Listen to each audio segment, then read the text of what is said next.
T'es-tu déjà arrêté, juste au moment d'ouvrir les yeux le matin, pour te demander ce qui se passerait si aujourd'hui était le jour qui changerait ta vie pour toujours? Peut-être te lèves-tu avec le poids des préoccupations, factures à payer, problèmes familiaux, diagnostic médical, ou simplement la fatigue d'une routine qui semble ne jamais finir. Peut-être, comme beaucoup, la première chose que tu fais est de regarder ton téléphone, vérifier les messages, les nouvelles, les réseaux.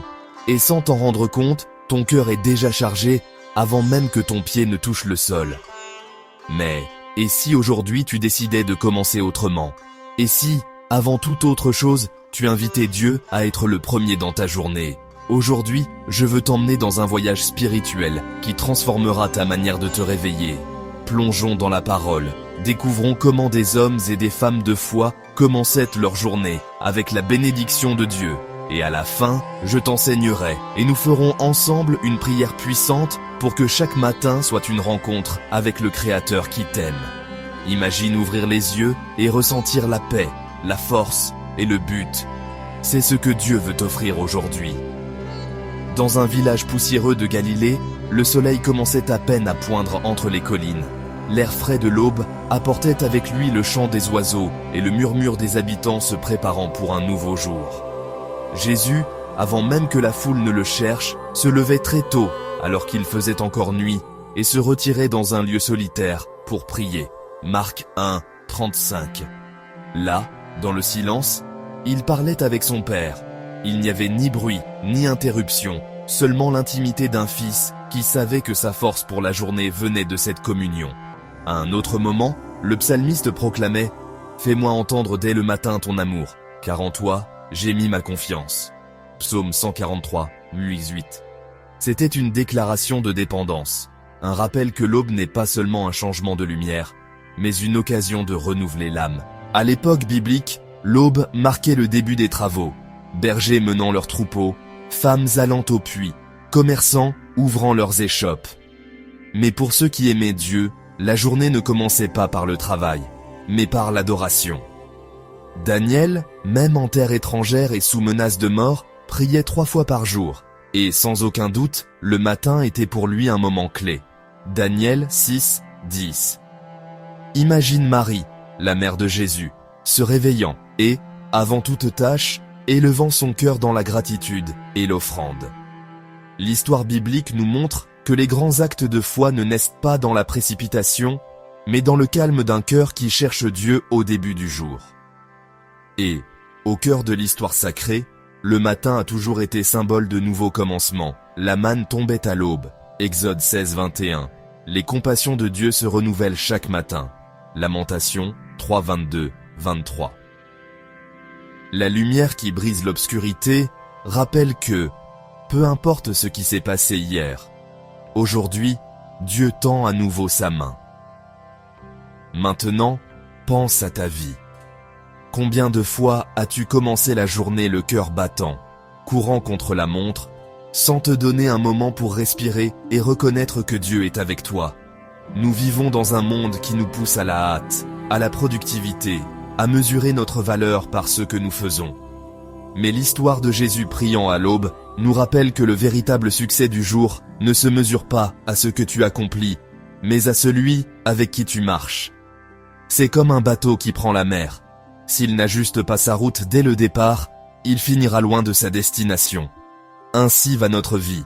Si nous n'orientons pas notre cœur vers Dieu le matin, nous risquons de nous perdre dans la mer des soucis et des distractions. Peut-être aujourd'hui te sens-tu comme Pierre après une nuit de pêche infructueuse, fatigué, frustré, sans espoir. Mais souviens-toi que c'est le matin que Jésus s'est approché du rivage et lui a dit « Jette le filet du côté droit de la barque ». Jean 21, 6. Le matin est le moment où Dieu peut te donner de nouvelles instructions, de nouvelles forces, de nouvelles opportunités. Et je ne parle pas seulement de grands problèmes, je parle aussi de ces batailles silencieuses que tu mènes chaque jour. L'anxiété qui te visite au réveil, la solitude qui s'insinue dans ton cœur, l'incertitude face à l'avenir. Dans chacune d'elles, Dieu veut être ta première pensée, ta première conversation, ton premier refuge. Imagine que ton âme est comme un jardin. Si, À l'aube, tu ne l'arroses pas par la prière, les soucis du jour le dessécheront. Mais si tu le nourris de la présence de Dieu, il fleurira même au milieu du désert. Et voici la clé. Il ne s'agit pas de prières longues ou parfaites, mais d'un cœur sincère qui dit « Seigneur, me voici, guide-moi aujourd'hui ». Dans la vie moderne, cela peut signifier se lever 10 minutes plus tôt pour avoir un moment de silence, lire un psaume, remercier pour ce que tu as, ou simplement rester en silence en ressentant la présence de Dieu. Cela peut être en prenant ton café, en t'habillant, ou même sur le chemin du travail. L'important, c'est que ce soit la première chose, car lorsque Dieu est premier, tout le reste trouve sa place. Et n'oublie pas que la prière du matin ne te prépare pas seulement à affronter les problèmes, mais aussi à reconnaître les bénédictions. Parfois, Dieu a déjà répondu à des prières, et nous ne le voyons pas parce que nous sommes trop occupés. Commencer la journée avec lui ouvre nos yeux à ses miracles quotidiens. Le sourire d'un enfant, la santé que tu as encore, le simple fait de respirer. À présent, je veux te donner des étapes concrètes pour que ta prière du matin devienne une habitude transformatrice. Premièrement, choisis un moment et un lieu. Cela peut être au bord de ton lit, dans un coin spécial ou même dans ta cuisine. Deuxièmement, commence par la gratitude. Cite au moins 3 choses pour lesquelles tu es reconnaissant. Troisièmement, présente à Dieu tes projets et tes préoccupations en lui demandant sa direction. Quatrièmement, écoute. Garde un moment de silence pour percevoir ce qu'il met dans ton cœur. Et cinquièmement, confie-lui ta journée, en croyant que sa volonté est parfaite. Tu peux utiliser des prières comme « Seigneur, je te remets ce jour, mes pensées, mes paroles et mes actions. Sois mon guide et ma force. » Ou « Père, que chaque pas que je ferai aujourd'hui me rapproche de toi et soit un témoignage de ton amour. » Et maintenant, comme promis, prions ensemble. Père bien-aimé, en ce matin, je me présente devant toi. Merci pour le don de la vie, pour l'opportunité d'un nouveau commencement. Aujourd'hui, je décide que tu sois le premier dans mon cœur. Je t'offre mes projets, mes luttes, mes peurs et mes rêves.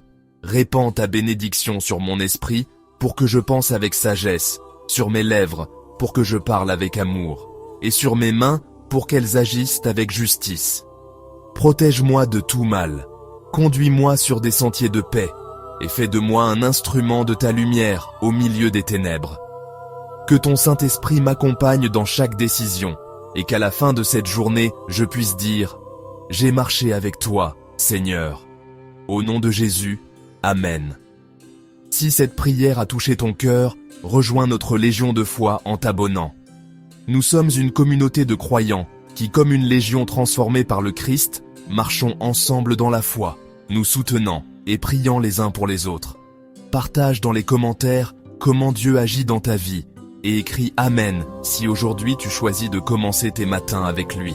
Aide-nous à faire grandir cette légion de foi en partageant ce message avec quelqu'un qui en a besoin.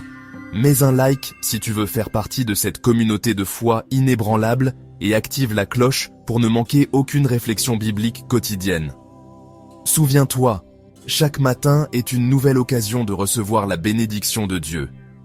Peu importe ce qui s'est passé hier, aujourd'hui tu peux te lever comme un enfant bien-aimé du Père, avec la certitude